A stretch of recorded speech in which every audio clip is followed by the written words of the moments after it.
Dr. Jen with White Wave Bodywork, and today what I want to talk to you about is strengthening some of the muscles in the back body, the back of our shoulders and spine. So I'm going to show you how I do something called an I. So lay down on your mat, face down, forehead down on the ground, and hug the legs together. In order to do that, what I do is roll the fronts of my thighs in. So you'll see me rock my body when I do that. When I say roll the fronts of my thighs in, I'm literally taking the meaty part of the front of my thigh and rolling it in towards the midline. That makes my heels splay out to the side and my toes touch. So from there, I'm going to hug the legs together, bring the heels together, press the feet down, and tuck the tailbone into a posterior pelvic tilt. I have another video on pelvic tilting, so if that doesn't sound familiar, that would be a good thing for you to go back and watch.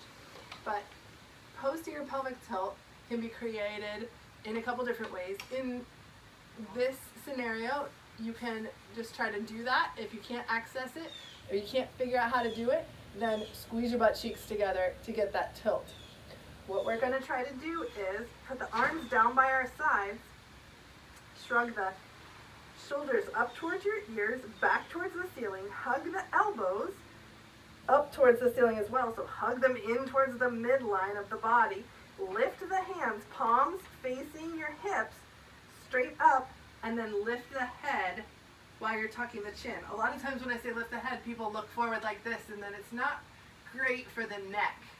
So what I want you to try to do is shoulders up and back, hug the midline with your elbows, lift the hands, lift the head, double chins. So you tuck your chin and pull back. What we're trying to do is create a curve in the upper back, in that thoracic spine, that goes in the opposite direction of where we most of us usually live. So we're hugging the midline with the hands, the elbows.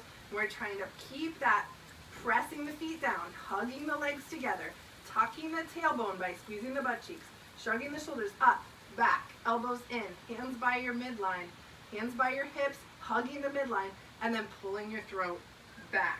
How far can you lift up and continue to breathe while you do this exercise? As you inhale, you might notice that you lift up a little higher.